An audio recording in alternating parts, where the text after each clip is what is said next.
Hey, you wanna just realize? Perforos does 4 damage a pop because of the Tor brand. Today on Commander Replay, we check out this Patreon-submitted Locust God deck and find out if I can win with the Locust God the same way that every opponent that's ever played the Locust God against me has done. Next on Commander Replay. Hey guys, in addition to my TCG affiliate player link, I now have an affiliate link with Flipside Gaming, an LGS from my hometown. You can use the promo code REPLAY to save 10% on your next order over $10. Both affiliate links are in the description below. Welcome back everyone, playing some Locust God today, and today's deck list comes to us from Patreon supporter Jared. Take a look at this opening hand. We got lands and ramp, seems pretty good to me. I think we go ahead and keep that. Got a Cyclonic Rift for brokenness, Torbrand for damage. Seems like good stuff. Oop, opponent starts with a pregame Leyline of Anticipation. Their stuff gonna have flash. And then they'll lead it off with a Temple of Triumph and get to scry. So yeah, the Locust God, not my favorite commander. Probably one of my least favorite. Mostly due to power level reasons, so like, if you play on Magic Online, which I have for a long time, and especially before I started really playing exclusively with Patreons, the Locust God is one of those commanders you just look at it as soon as the game starts up, and you're like, that deck's gonna win. Probably one of the most infuriating things for me is sitting down at a table, looking at the commanders, being like, that deck's gonna win, and then that deck wins. When that happens, I just lose it. And the Locust God has done that more times recently, and I mean in the past few years, than probably any other commander that I can think of. So yeah, no love for the Locust God from me, just because I think it's a little too strong, wins a little too much, does a little too much for free, in my opinion, and it's a real tough customer. You need a very strong deck to deal with the Locust God, so... And even then, you probably just need to get a little bit lucky also. So definitely not a commander that I want to see on the other side of the table, but we'll see how it goes. I don't know that I've ever actually played a Locust God as a commander. I think I've played it in the 99 of a few decks here and there. But yeah, I think this is going to be my first time actually piloting the Locust God, as far as I can remember, so we'll see how it goes. So here's the deck list. Mana curve looks pretty good, pretty low actually. Oop, that's a Sarah Ascendant. Those are pretty good. Those will make your life total low in a hurry. But anyway, yeah, mana curve looks nice and low. Lots of 2-drops, 24 2-drops. I might even, like, reduce the 2-drops just a little bit if it were me, but there's a lot of good stuff in there, so I'd have to actually dig through it and see what's in the deck. You could probably add, like, 1 or 2 cards in the 5 to 6 range here, in my opinion, but I guess your commander's also 6, so I don't know. But yeah, overall, the curve, nice and low. Has lots of interaction, lots of bounce, lots of counters, Blasphemous Act, Magma Quake, Force of Will, all good stuff. So it's going to be interactive. It's going to draw. This is not the most powerful Locust God. There's no Ashnod's Altar, which gets wild when you have Skull Clamp. That's one of the big combos that I've seen a lot from Locust God players. Not present in this deck. We also have a Isochron Scepter, but no dramatic reversal. So that'd be another way to power the deck up if that's what you wanted to do. Not that the Locust God really needs it. As far as I can tell, these choices look intentional as to omit dramatic reversal and Ashnod's Altar. Ooh, that's an authority of the consoles. But yeah, like I said, the Locust God is already plenty strong on its own. And I don't know, in my opinion, the Locust God, can you really play it as a casual commander? Like, I guess it can be casual in the sense of, like, if your opponents are playing Golos and Yarok, maybe, but, like, it really just kind of sits in a tier of its own power level that, like, you really can't just, like, break out whatever commander you want against the Locust God and expect to have, like, a ton of success. You need a very strong commander that generates a lot of value, probably has a lot of answers, and or is very fast and consistent at doing what it does. So, yeah, that's my thoughts on the Locust God. Very strong. Even without the combos, I think it's still going to be an absurdly powerful deck. So anyway, we'll play the land, get the Signet in, and then we'll pass like that. But yeah, if you're running full power Locust God, it's weird because, like, even amongst, like, high power decks, I think it's still very, very strong. Like, at that point, you're basically just talking about, like, slower CEDH. If CEDH games are, like, 5 or 6 turns kind of on average now, I guess the Locust God, you're probably talking about, like, a really consistent turn 6 or turn 7 type of thing, even through removal, probably. So anyway, a lot of rambling on that. Long story short, Locust God, kind of in its own power category. Not a lot of other commanders sitting alongside of it. Maybe Golos, maybe Yarok, maybe a handful of others. But I did tell opponents to bring some strong decks today. Let's check out what they're playing. Hopefully they've got some power because they will be needing it against what we're doing. So opponent dropped down a Sarah Ascendant, and that's a great way to start things off. They follow it up with an Avacyn's Pilgrim. They are piloting Emiel the Blessed, one that I haven't actually seen in play yet. Let's take a look at it. It's 2 white for a 4/4. Pay 3, exile another target creature you control, then return it to the battlefield under its owner's control, so blink. Must be, and that's a you control. Whenever another creature enters the battlefield under your control, you may pay white-green hybrid. If you do, put a +1/+1 counter on it. If it's a unicorn, put 2 +1/+1 counters on it. So I think we're going to be looking at some blink and some +1/+1 counters out of Emiel. That's actually a pretty cool commander. I wish it was mono-white. I've tried to build many mono-white and Boros blink decks over the years, and one of the pieces that you're missing is like having access to blink out of the command zone. So I really wish they didn't put the green hybrid in there, and I get it was part of a cycle, but it does make me a little bit sad because I'm not really a Selesnya guy. I don't play much Selesnya, so I really wish that mono-white had access to a commander like this. I think it's a thing that they could really use. So yeah. That does bring it back to our turn. There's a counterflux. We could go, I'm thinking like maybe Signet Myriad Landscape. That seems fine. Yeah. Get the Myriad Landscape. I think I want to get that cracked at some point, and then we'll get the Mind Stone. Pass like that. We can either crack the Mind Stone if we wanted to, or 2-mana riff something if we felt like we needed to. I don't know that that's what's going to be happening right here, but just in case. One thing to point out with Emiel. It has one of those things that we've seen a few times on commanders that tend to make them kind of broken, honestly. And that is repeatable, colorless, activated ability. Whenever you see an ability like that, that means that generating infinite mana means you do that thing an infinite number of times, and that's always pretty good. Thrasios is kind of the top of that category, and has been for a long time. But other commanders that let you sink colorless mana infinitely, and I don't think that there's a ton of them, but the ones that I'm thinking of off the top of my head, especially any of the new school ones, that is a reason to be concerned. I don't know what infinite mana combos exist in green and white. Probably some stuff with like Grim Monolith, Basalt Monolith, and what's the doubler there? Mana Reflection.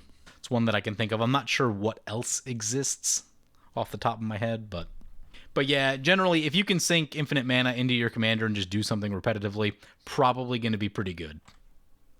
Next up, we've got Pauper Arbust piloting Kineos and Tiro of Miletus, and typically known as some sort of like group hug or ramp style deck. Maybe a little bit of enchantments going on right now. We see an Authority of the Consoles in for them and Leyline of Anticipation.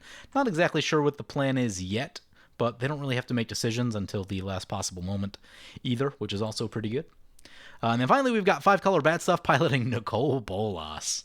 OG Elder Dragon in the house. Don't get hit by it, or you will discard your hand. Does have a nasty upkeep on it, but it's also a 7/7 flyer, so as big and slow as it is, if it hits you, you're probably out of the game. There are a couple effects that allow Nicol Bolas to do direct damage to you. Note that that is not combat damage, that is any damage, so being that this is supposed to be a strong game, I would expect that we might see some of that if Bolas resolves. There's also some chance that they're not really using Bolas and that it's just like a Grixis combo deck. That's kind of a thing I've seen in the past with like Lord Treasurehorn. You show your commander is like, this is a fun, cool commander. No, it's just hard Grixis combo, all the tutors and stuff. Not sure that that's what we're getting today, but opponent's got some mana rocks to their name over there, doing all right. So anyway, it brings us back to our turn. There's a land. Play, I guess, Exotic Orchard, and we're on 1, 2, 3, 4, 5, 6. We could cast the Locust God right here. Yeah, that doesn't seem awful. Does not seem awful. Yeah, I think I'm on the Locust God. We'll come in tapped until we find a way to deal with the Authority of the Consoles over there. But I think there's just too much free value in our commander not to. So it comes in tapped. Opponent gains life on the Authority of the Consoles. I was talking about it in a video the other day. The Locust God is so powerful that if you put it in the 99 of a deck that you're playing, if the Locust God comes up, most of the other things in your deck don't matter that much. Like, if your commander's not in play, you probably don't re-bother casting it unless you just have, like, a wealth of extra mana. It's just really good. Here comes a Wall of Omens for opponent. Yep, that's card draw. You blink that, you can draw many cards. Authority of the Consoles will trigger. Serra Ascendant into the K&T opponent. Oh, instant speed, Wrath of God, nice. I've only been able to do that a few times just based on the decks and the cards that I like to play, but I remember playing an Aurelia game a long time ago, shortly after the Edgar Markov deck came out. Oh, Heroic Intervention. Well, that hurts us then. Hurts us and no one else. Awesome. Maybe not. Maybe not. We got more interaction. Gonna remand the Heroic Intervention. All right. I'm glad we're not the only ones being punished right here, because that never feels good. Locust God. Actually, we can do the hand thing. So if we send it to the graveyard, I'm going to read this text again. When it dies, return it to its owner's hand at the beginning of the next end step. Yeah, let's do that. That seems good. Hopefully that effect is working. There it goes. Cool. At one moment in time, one of the gods wasn't working right. Forget which one. There it goes. Cool. Anyway, so a long time ago, I was playing Aurelia. I was facing an Edgar Markov deck, facing green-white Sisay. Pretty good build of it. So, 3-player game, Markov dealt with Sisay pretty quickly. I'd gotten Vidalcan Orrery into play, based on the recommendations of the command zone at that point in time. And I got the slow removal heavy hand of Vidalcan Orrery. And anyway, long story short, I got to play like multiple board wipes at instant speed. Board wipes at instant speed are ridiculous. All right, so we have a choice right here. We could go ramp or we could go draw. I think I want draw right here, as weird as that is. Like, I am very much a get all of the lands humanly possible into play type of player, because they will probably win you the game. Well, we draw another land. That's super awkward. So if we get it again, maybe I'm on the land now. But I was kind of just looking for like a little bit more gas. So like we have the Locust God and we can replay the Locust God, and that's all fine and good and stuff. But now I'm kind of looking for like the next thing. Torbrand is okay. Ideally some sort of card draw spell, I think, is what I'm really looking for in this moment. Really kind of power up the Locust God. Oh, that's a Nicol Bolas God Pharaoh. That's got a lot of modes on it. Bolas Tribal maybe? Based on what I'm seeing right now, I mean, it probably makes the most sense to do the +1. Each opponent exiles 2 cards from their hand. That's what I think I'm seeing. But K&T does counteract that a bit. Yeah, that's the one they go with. Well, I'm glad we drew. Get rid of 2 lands, I guess. Brings it back to our turn. There's an Arcane Signet. So, I feel like conventional wisdom says just recast the Locust God. But I feel like I want to get the Myriad Landscape cracked. I feel like based on what just happened with the board wipe and with the Bolas, I think setting up for a slightly longer game might make a little bit more sense. So I'm going to go for Torbrand right here. Actually, hopefully we have enough to do all this. Get Arcane Signet. Oh, Arcane Signet, so bad. There's an Aura of Silence in play. Let's not get Arcane Signet. Seems pretty terrible. Okay, that being the case, let's get this Torbrand, filter the Reliquary Tower into the Signet. Opponent will gain a life. We'll pass like that, pretend like we have counter magic that we could actually use. We do not have the double blue for counterflux. I kind of worked out all the math, and there wasn't going to be a way that we were going to have the color requirements for counterflux and Torbrand.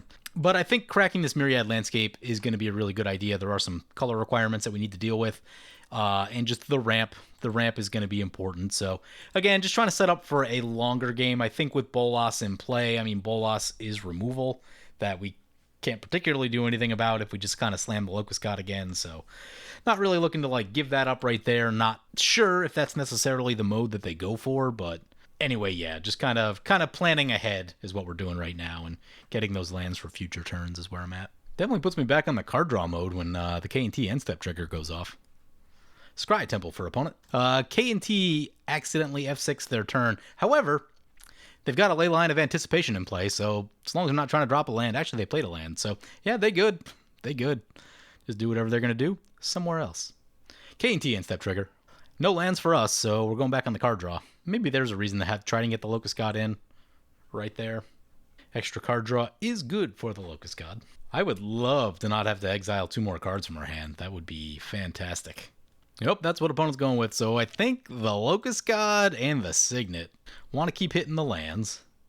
We can recast the Locust God, so I think that's where we're at. I guess we can get the lands right here and then overload a Rift. So Locust God and Signet.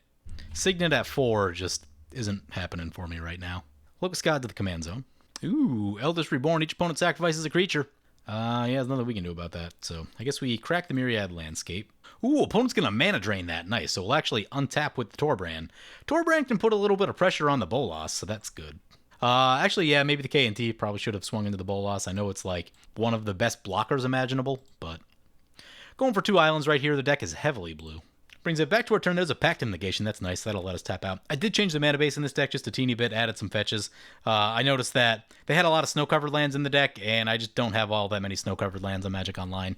I didn't look at the prices, but generally they're usually more expensive than I want them to be, so Instead of going for the snow cover, it's just threw in normal basics, some fetches, and shocks and duels. So get a Volcanic Island right here. Do we overload a Rift if the board just kind of looks like this? You know what? No, I don't think we do. Because really the only thing we need to do is get rid of Bolas. This would put 4 damage on it. Swing into the Bolas.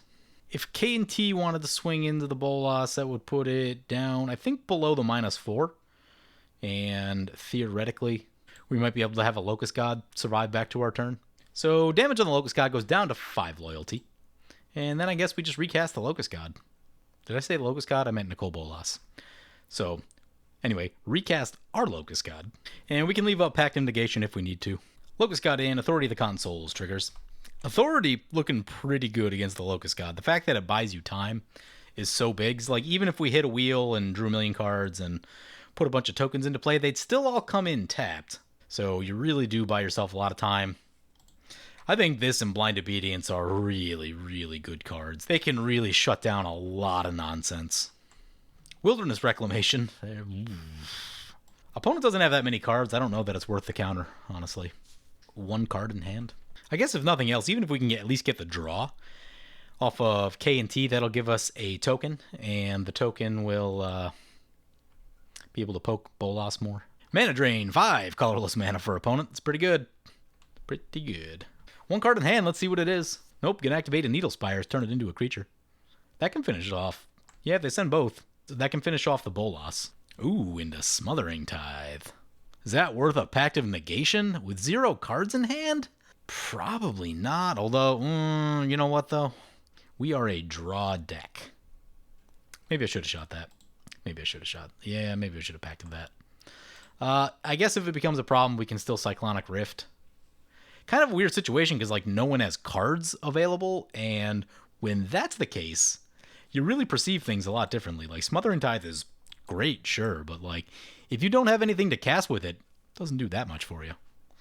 But the fact that we are a deck that likes to draw a lot, I am slightly regretting the fact that I did not just cast Pact of Negation on that right now. So, yeah, maybe jump the gun on that decision a little bit. That's one thing, too. If you play a deck a bunch, you'll know what cards are really bad against your deck, having not really played the Locust God and just having, like, not thought about it in this moment. I'm like, oh, it'll be fine, right? Maybe not. Maybe the Locust God's a little too good. Also, K and T going to draw, so they'll get some treasures right here. There's a Purphoros. Purphoros is pretty good.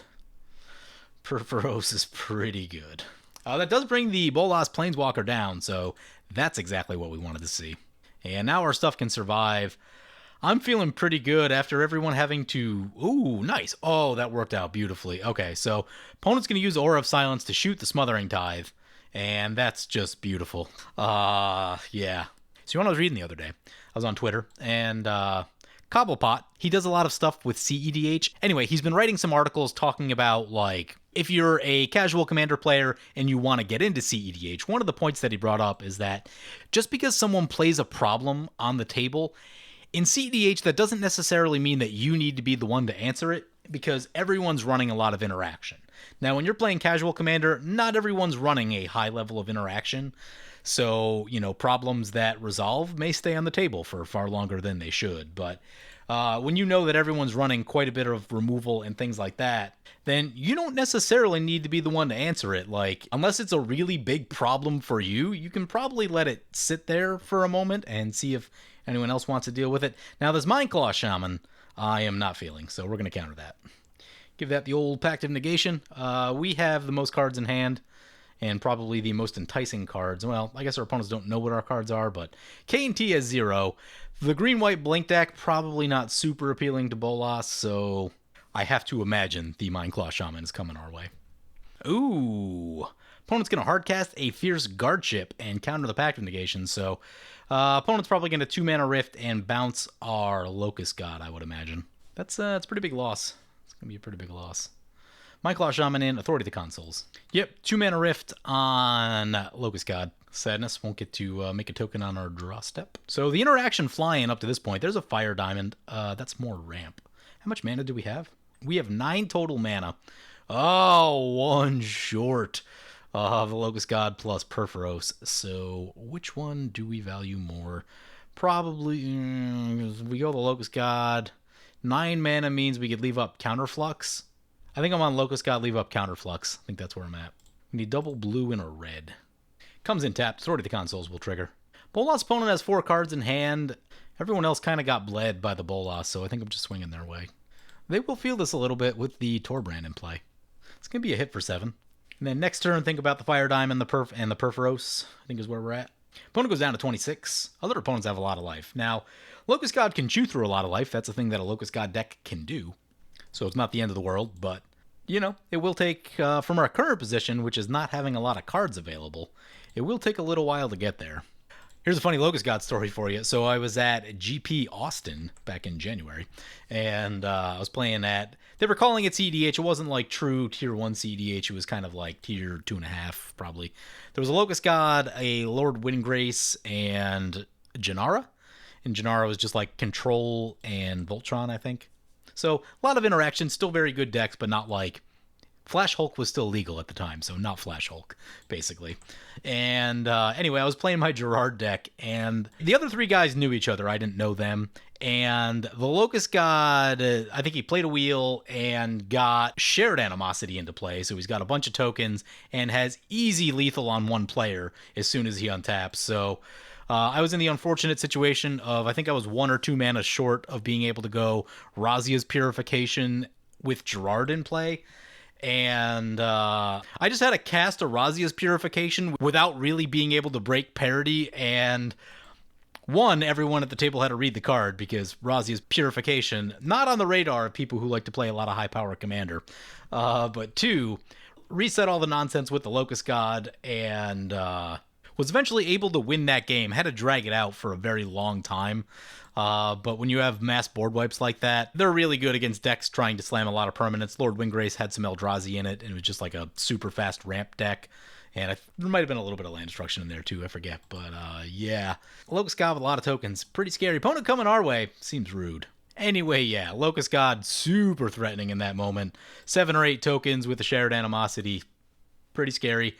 I couldn't guarantee that they weren't going to attack me, and I didn't have like Teferi's Protection or something to, ensure that I didn't die. So I'm like, well, sorry guys, gotta play this Razia's Purification and then make this game go like 2 more hours. Now, up to that point, the game would have been like 20 minutes, and, things are moving along very quickly, but this is a K&T end-step trigger. Anyway, fun stories about the Locust God and Razia's Purification. There's a Fierce Guardship, more counterspells. Counterspells are good. Opponent did play a Tri-Belder, by the way. Not particularly worried about the Tri-Belder. We get a token off Locust God. It comes in. Opponent will gain a life. Do we have a Shared Animosity in this deck? We do not. We do not. Angrith Flame Chained. Each opponent discards a card and loses 2 life. Don't love that. Gain control of target creature. Untap it. It gains haste till end of turn. Sacrifice it at the beginning of the next end step. I'm thinking no. Let's counterflux that. Opponent doesn't know we have the Fierce Guardship. They know we have the counterflux. So Angrith gets countered. Opponent cracks fetch. Opponent's going to try a Slave to Bolas on our Torbrand. I am once again thinking no. Let's use Fierce Guardship and counter the Slave to Bolas. Sweet card, though. 1, really cool art. Got to mention that. Although I believe that's a Chroma, or a character that looks very similar to a Chroma. And I don't like bad things happening to a Chroma. Anyway, gain control of target creature, untap that creature, it gains haste, sacrifice it at the beginning of the next end step. So you get to steal something for a turn, and opponent does not get it back. So it's also a piece of removal. Pretty cool. The fact that it's a sacrifice means if you got to get rid of indestructible Eldrazi or something like that, some big Voltron thing, yeah, it's a reasonable way to do it. Maybe a little bit slow in today's standards of Commander, but, years past where Eldrazi were all over the place, that is a very reasonable option to deal with them. Anyway, brings it back to our turn. There's a Locust God trigger. We draw a Grim Monolith. Didn't really need a Grim Monolith. Our ramp seems okay in this moment. Token into play tap. Opponent gains life. So let's get Grim Monolith. Yeah, maybe we just discard the Fire Diamond to the Locust God ability. Get Perforos into play. Comes in as a creature, although it's not tapped. That's interesting. That is very interesting. Not sure that that's entirely correct. Would have to look up. There's probably some layers in there. That might be a layers question. Opponents don't know that we don't have another counter. Maybe we just wait on that whole Fire Diamond thing. Oh, you know what we have now? We have the Perforos Plus ability, which is also pretty sweet. Interesting. Time to start doing some damage. Keep attacking 5 color. Just send everything their way. They'll block the Torbrand with the Mind Claw. Yeah, that's fine. I think Torbrand was getting blocked anywhere he goes, so. Opponent goes down to 13. Yeah, they felt that a bit. We'll see if opponents got more interaction. They've got plenty of mana up. Don't really have any permanents in play. But we've also, I think, elevated ourselves to probably archenemy status, so yeah. Oh, hey, Emiel's in play. I missed that somewhere along the way. But Emiel's in play, and they're going to blink the Wall of Blossom, so they're going to start drawing some cards that'll come into play and gain opponents some life. That's going to start to be an issue soon. So one of the things about discard that I've noticed, because I've seen a few discard decks pop up recently, is that if your opponents have something on board that can draw them cards, then, like, discard becomes way less good. I'm not saying that it's useless. I'm not saying don't run some amount of discard somewhere. More so what I'm saying is, like, I played that one Obosh deck that had a lot of, like, it had a whole discard sub-theme to it. And especially in that deck where, like, Obosh doesn't really, like, pay you off for discarding. It just wants to do damage more than anything. The second someone plays a green-white Selvala or a Howling Mine, just completely trashes a discard deck. Because now you're not really draining their resources in the same way that you were planning to do so. Now, opposite that, you have this Bolas right here, and they exiled 4 cards from everyone's hand. No one's really drawn a lot of extra cards this game other than the K&T trigger, although K&T, another one of those cards that can make discard way less effective. So if K&T wasn't in play, we would all be empty-handed right now. Like, no one would have anything left, other than Bolas's controller, but... Ooh, that's a Finale Devastation. X5 is not a Crater Hoof, but... Let's just take a peek with the Mind Stone and see what we draw. It's a mountain. It's not particularly helpful. We get a 1/1. Perforos will do 2 damage. So yeah, not saying don't run discard, but I am saying that, like, small amounts of discard, like if it's like discard 1, discard 2, immediately gets crapped on by cards like K&T, Selvala, Howling Mine, any sort of onboard draw effect that can replenish your hand is just going to make discard so much worse. Now, against blue style decks, like against like this Grixis control deck over there, discard not awful in the sense of they don't have a lot in play. Oh, that's a Seedborn Muse. That's a problem. Opponent will be able to draw a lot of cards. I think they have now become the threat. Yep, there's a Wilderness Reclamation trigger, so they're going to be able to do some stuff. Lands on tap at the end step. Yep, keep drawing cards with the Wall of Blossoms. Opponent will gain more life with the Authority. But anyway, yeah, if you want to run discard, the type of discard that I think you should run, if that's what you're looking for, is probably like Sire of Insanity, Myojin of Night's Reach, things that make people discard their whole hand. Because even if they're able to draw cards later, you know, just the fact that, like, if you slam a Sire of Insanity, you know, your opponents have probably discarded at least 10 cards combined among all of your opponents. So, you know, just the fact that you're taking away all those tools from them, even if they have some onboard effects afterwards, then, you know, they've still just lost a lot. So, ooh, opponent's still coming at us. Well, that being the case, I am going to block the Needle Spires as to eat their lands, since lands are generally harder to kill. Also, I like the card draw of K&T. But yeah, a little bit of discard doesn't hurt. I will say that I don't love mass discard. In my opinion, like, is mass discard casual? I don't know. People complain about land destruction enough. Way more than I get my lands blown up, I get my hand discarded from something like a Narset, a Sire of Insanity, a Myojin, even was it Doomwake Giant or whatever the Constellation Giant is that makes you discard cards. Someone mass reanimated all their enchantments and made us discard all our hands, so, like, you know. I think you are much more likely to lose to discarding your hand than you are to people blowing up your lands. We drew a land. I think, no, we want the card draw. Yeah, we really want the card draw. It's another land. Gross. Locust God and a Scry Temple for opponent. Authority of the Consoles. Oh, hey, you want to just realize? Perforos does 4 damage a pop because of the Torbrand. That's kind of ridiculous. Opponent's going to continue to blink their Wall of Blossoms. Opponent being at 5 life right here means that 2 tokens kills them. We can sadly only activate Locust God once based on our open mana. But if opponent lost a life for one reason or another, maybe like on a shock land or something, fetch land, we can activate the Locust God and then kill them in response to stuff, which is super cool. Super cool. Anyway, yeah, my long spiel on discard right there. Discard good against people whose threats are in their hands. Bad when people have stuff on board that needs to be dealt with. Kind of the long and the short of it. That's a bribery. I actually don't think I care about that much. We don't have a counterspell. It's not like we could counter it anyway, but what is the coolest creature in the Emiel deck? Let's find out. It's probably an ETB creature. Doesn't do anything for them right here, but like Craterhoof seems really good if you can blink it and do it every turn because, on occasion, it doesn't kill the table. On occasion, people survive. Teferi's Protection, Fog effects, and things like that. If you just do it again the next turn. Oh! Opponent's gonna Fury Storm and copy it twice. That I might care about. I've been meaning to use this card. I haven't used it yet. I was looking at putting it into a deck the other day, and then it came out at the last second.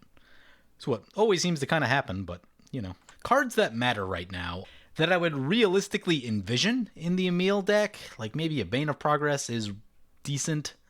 Doesn't, solve all the problems.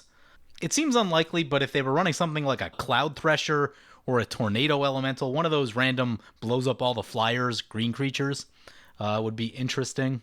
Avacyn is always good. Amaria Shepherd is not helpful to opponent who's not playing planes. I mean, just for kicks, let's activate the Locust guy one time and just see what happens if we can counter something, make the bribery go away, whatever the case is. We draw a Mox Tantalite. Suspend 3, you say. I don't think this game has 3 turns left in it, so discard the Mox. Locust God will trigger. Perforos and Authority. 5 color down to 1 life. Multiple briberies on the stack. Seeing if we could hit another free counter. We may have used them all, but that's a Consecrated Sphinx. That's a really nasty card. Although, if that's out of the Bolas deck, so if Bolas dies, that'll... Oh, no, that's out of our deck. Oh, they targeted us. Okay, never mind. Never mind. It's actually a pretty good counter to what our deck wants to be doing. Where's a Homeward Path? Do we have Homeward Path? We don't. I would add one to this deck, personally. This is one of those very commander-centric kind of decks. When you're playing blue, you have a lot of ways to counter things and not get your stuff stolen as easily, but I'd still run one. It's a really easy way to turn off opposing briberies. Opposing reanimation, steal effects, all kinds of stuff. Here's a Meteor Golem. What does this go after? Non-land permanent, you say. There's a lot of things. Torbrand's a target.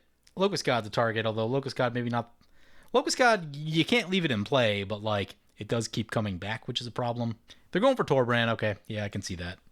That is a lot of damage when Perforos does 4 a trigger. Torbrand down, but I could also see Wilderness and Seedborn being reasonable targets as well. Is that a Resolute Archangel? Ugh. Enters battlefield. Opponent's life total becomes their starting life total. Well, that is unfortunate. Opponent's going to get themselves a lot of time. And now we have to shift our focus to other problems on the board, which I don't love. And let's see, they've got a play right here. Prismatic Geoscope. Enters tapped. Domain, add X mana to your mana pool, where X is the number of basic lands. That's fine. Mana ramp. So Emiel is outdrawing us pretty handily right now, and that's not good. Yep, keep blinking the wall. It's also going to trigger the Consecrated Sphinx every time. Oh, this game just took a turn for the worse. That bribery was bad. If we could have killed opponent with that on the stack, we would have saved ourselves a lot of trouble. Now we're going to have to battle. We've lost a lot of tools, and opponents are going to outdraw us really badly. Rift is down. Reality Shift in the deck. All right, let's see. Consecrated Sphinx. So we draw a Chaos Warp. Chaos Warp is good. Unfortunately, we need multiple Chaos Warps for what is happening. Here's a question. The owner shuffles it into their library, then does the thing. We get a permanent for free if we shoot the Consecrated Sphinx. So I think I'll be doing that. Perforos and Authority trigger. As much as we really need to get rid of this Seedborn Muse. Chaos Warp, the Consecrated Sphinx. What do we get? Did we get a land? I think we got a land. We got a land. Excellent. We ramped, getting something back out of the Chaos Warp. Play the Sulphur Falls. Choices here, 10 cards in hand. What are the chances that they don't have anything? Choices are, we could activate the Locust God, look at another card. That'll leave us with 3 mana left. Or we can activate Perforos and just try to get the damage going. But with Torbrand, the damage is lacking. So like even if we pump the Locust God and these all do 3 apiece, what is that? That's 18 plus 7 is 25. It hurts. It doesn't kill them. Let's loot with the Locust God. Merchant Scroll, you say? That is a card. Discard the Fire Diamond. Deck's Creator, sadly, does not have any of the 1 mana shoot a creature spells. They've got Reality Shift, but we've only got 3 mana up. Anything we can steal stuff with? No, I'm not seeing any steal in the deck. River's Rebuke is not awful.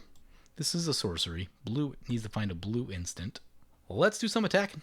Gonna leave back the Locust God and a couple tokens. Do we tap out? If we do, opponents know that they can just have a field day. So when you're the blue deck, there's power in just holding your mana up. So they don't try to do the most ridiculous. Yeah, let's pump. Let's pump. Oh, that's only a 1-0. So yeah, that's not even going to be like... It's going to be a little bit of damage. It'll be 10 damage.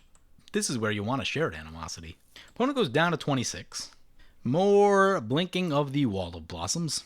Blue instants, huh? I think that means we don't even find a wheel. We need to draw. We could go for a Mystical Tutor, is what we could do. And then find the card we actually want, which is probably a wheel. Maybe a Windfall. Ooh, Windfall? Yeah, Windfall. Oh, now opponents got a Mirari's Wake. Wow, they can just about draw their deck. I mean, I guess if opponents draw a million, we try to do the Windfall thing, but... You know, there's a lot of reasons that could go wrong. There's a duplicate Locust God about to go down. Ooh, now it's going to be tough to have creatures. Yep, there that is. Cool. Back to the command zone. Opponent swinging into the K&T. Board wipe would be pretty good here. Opponent's going to flash in a Soul Ring, sure. Leyline still in play. Eternal Witness. That can get a board wipe. Oh, decides to go Smothering Tithe. That's not how I would have did that. I feel like they've got the mana. I feel like you got to stop the stuff that's in play. Although, I guess we'll still have some tokens. Opponent's going to block with the Meteor Golem. Oh, double block. Ooh, nice. They're going to double block. And that will kill the Seedborn Muse. That will actually slow down the nonsense quite a bit. All right, I'm on board for this plan now. Seedborn Muse had to go. So to the graveyard it goes. Fantastic. Opponent will get 1 on tap with the Wilderness Reclamation, which will be way better than the 3 additional untaps that they've been getting. I don't run this card. Maybe I should. Maybe I should. Problem now is that because the Locust God's not in play, we can't go for Mystical Tutor and then loot to draw the thing all in one shot. It'll take us 2 turns to do it, and that's not great. There's the Smothering Tithe. Also, Smothering Tithe now in play makes the card draw way less good. Any sort of wheel. Yep, more... let's see, opponent's going to blink the Duplicant. Curious to see what they go for right here. They can start picking apart our tokens if they want to. I'm not sure that that's worth the mana. Maybe it is, maybe it isn't. There's other things that I think are more problematic. Okay, yeah, they're going to go for a K&T. Definitely understand that. So K&T gets exiled. But they could literally just recast it before their turn. Smothering Tithe, then. Demonic Tutor for the Bolas opponent. We could be in some trouble here, although... Do you go for the board wipe, or do you try to go for a win? I feel like, to me, this feels like you go for something to try and be proactive right here, but it is turn 10. I'm not really sure what their plan is. Cast a Solemn Simulacrum. They have Rift mana up. I would imagine it's a Rift. Rift means wheels are doubly bad. If they have it. Although I guess we would get... No, because it would all get swept away. We would lose Perforos. It's not really a thing I'm interested in doing. We get rid of Authority of the Consoles and Smothering Tithe and all that nonsense. Crush of Tentacles. Turn all non-land permanents to their owner's hand. If it's surged, make an 8/8. Yep. It's Fairy's Protection. I'd really like to get this Duplicant back. Yep, it's Fairy's Protection. That is unfortunate. Gonna lose all of our tokens. Authority and Smothering Tithe will be gone, though. We could use a draw that matters. I feel like we've been drawing a lot of lands past few turns. Probably loot. Talisman in for opponent. We're about to empty our hand right here, recasting stuff, and that's not going to be good. That's a Reality Shift. We've been needing that for... Well, I guess the Seedborn's gone now, but that was definitely late to the party. Play the land. Play the Grim Monolith. Get Perforos. Get Signet. Cast Merchant Scroll. Choices. Etherize, Counterspell, more Counterspells. I think I'm on Mystical Tutor. I think Mystical Tutor is the one. Yeah, we are exposed right here, that's for sure. That was what I was worried about with the opponent drawing so many cards, is that they'd probably run into Teferi's Protection with all the stuff they drew. And they did. They did. They could have blinked more before the thing resolved. So they missed a little bit of opportunity right there. I do stuff like that a lot. Sometimes you like, all right, I gotta get this Teferi's Protection in, and you kind of forget that you need to like do stuff before that happens. I do that a lot. There's an Eldamri's Call. I'm sure this can't be good. We've got the Reality Shift, but we would need to tap Grim Monolith to use it. So like, I'd love to not have to do that. That would be cool. What'd they get? Eternal Witness. Well, Reality Shift not going to do much about that. What's the worst thing they could get? Probably, Grand Abolisher. Won't be doing it during their turn. Eternal Witness. Yep, getting back the Seedborn Muse. Eternal Witness is pretty busted, honestly. Like, it shows up late like this, and it can win games. Getting back whatever you need to get back. So ridiculously strong. Seedborn Muse, back to play. Yep. Acidic Slime. Let's see what this goes after. Grim Monolith, maybe? Could even go for land. Ooh, gonna go for our colored mana. Turn off auto yields. Oh, we can't cast anything. Rough. Alright, I've got to set a stop on our upkeep. Oh, opponent can blink the Acidic Slime. That's bad. That is bad. That's how they can win it. So, oh man, that means there's multiple things we need to kill now. It's not a good spot to be. So opponent untaps with a Wilderness Reclamation. Here comes the pain. Still have a mana doubler in play also. Blinks the Eternal Witness. It's better than blinking Acidic Slime. Gonna get back Eldamri's Call. That's pretty good. Blink Acidic Slime. See if this goes our way. Does not. Goes after the Bolas. Acidic Slime. Going for our Grim Monolith. Yep. Acidic Slime once again.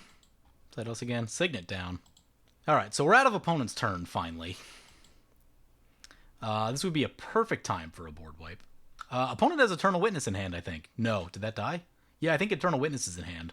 I think Eternal Wrath. So we talked it over. No one really can do anything, and the amount of value that they'll generate with the mana doubler and like Acidic Slime and all that, we won't get to untap, so the Grand Abolisher really got us right there. Yeah, oh man. This game was very winnable. There were like two big moments. It was the bribery, which kind of upset everything because we had to use our removal differently. Like, I don't think we can let that Consecrated Sphinx sit because then the K&T deck draws 30 cards. So that's not going to work. And the fact that we get something back on it by shooting the Consecrated Sphinx, I think, is too good to pass up. But then Reality Shift showed up too late to the party, which is not great. And then the Teferi's Protection. The Teferi's Protection was a huge play. Basically, the rest of us got hit by it, and they didn't because of it. And yeah, it was bad, and then they were able to set up all their stuff. So yeah, even though we played well, we kind of got ganged up on. The exile cards from the hand, that stuff was bad. It got us good because we didn't draw that much. I don't think our deck really supplied that much draw. I did notice that to be a little bit of an issue. I would say under normal circumstances, it's probably not that big of a problem. But just kind of based on the weirdness that we saw at the table with the Bolas Planeswalker exiling 4 cards, that's a lot of cards to lose. I would have happily looted some of those lands and tried to get more stuff. We didn't see any wheels, and that was a big problem. Maybe we could have used the Merchant Scroll differently, but I don't know. Yeah, just things kind of fell apart on us, and I don't know.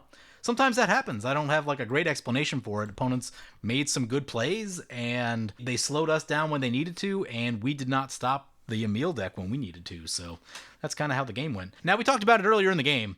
There are any number of reasons why you do not need to make a Locust God deck better. But if you wanted to, here are the things that I would think about adding to this deck. First thing, Shared Animosity. Talked about it during the video. It's really good with the Locust God. Basically, if we had a Shared Animosity at any point in this game, that would have turned all of our tokens lethal against a player, and if we could have eliminated the Emiel player. So like if Torbrand stayed in play, actually that was a big moment too. If our Torbrand stayed in play, we would have easily been able to kill the Emiel player, and obviously then opponents have to deal with us, and that's a whole headache. But so that's the thing. You could add Ashnod's Altar. With Ashnod's Altar and Skull Clamp, it's like basically infinite. You draw your entire deck because you sack a creature. When you sack a creature, you make 2 mana. That draws you 2 cards, which makes 2 tokens, and then you just keep doing stuff. You could put an X spell in there if you wanted to, if you wanted some big burn thing to kind of finish it out that way. Totally reasonable to do that. If you want to further that combo up, you can go the Mana Echoes route too. I don't know that I'm completely sold on that. More wheels. I think the deck has less wheels than I would expect for a Locust God deck. We've got a Windfall, Echo of Eons. And honestly, I don't know that there's like that much card draw in the deck. That's all control stuff. There's a lot of like looting and stuff, but there isn't a lot of like, I draw an extra card.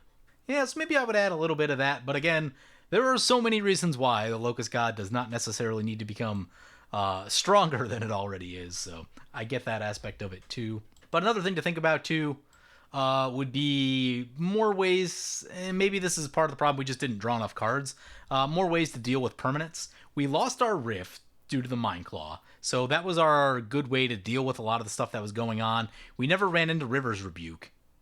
And that's probably more of a card draw issue than anything. We just didn't draw cards, so that's all bad. You can also run a Fabricate to find Skull Clamp. Any number of things that will find your Skull Clamp easier will also make the deck better. So yeah, I think the main things are we didn't have like tons and tons of permanent removal. The little bit that we had did get used by our opponent, which wasn't great. And then, just a couple synergy pieces with the Locust God, Shared Animosity, Ashnod's Altar, pretty crazy. If we found like Goblin Bombardment somewhere along the way, that could have solved some problems. We did not, sadly. You have Isochron Scepter. You could add Dramatic Reversal if you wanted to do that whole thing. Probably add a few Mana Rocks to the deck just to make sure you have enough, although there's quite a few in there already. So yeah, and again, there's so many reasons why you don't need to make the Locust God stronger than it is necessarily, but if you wanted to, those are some things that I might change. It does look like it's geared up for a combo-based meta. Counterspells usually tells me that the threats are in the hand and not on the battlefield. So I totally get that. Especially Red Elemental Blast, that tells me that you're playing a lot of blue decks.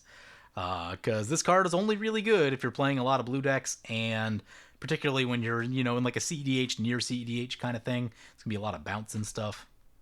Another thing, too, is maybe like the 1-mana kill spells, Pongify and Reparate Hybridization. Those would have saved our butts along the way somewhere. We never, those aren't in the deck. So again, more things to think about. That balance of how many counter spells versus how many pieces of permanent removal do you have?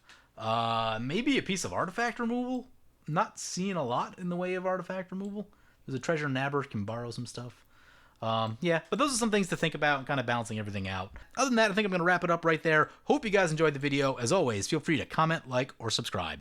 Thank you for watching. The 2020 GoFundMe is active. If you want to do one-on-one deck reviews with me, or get one of your decks played on video, be sure to check out the link in the description below. I want to thank my awesome Patreon supporters. You guys are awesome. If you want to help support the channel and vote on which decks I play next, feel free to check out my Patreon at the link below.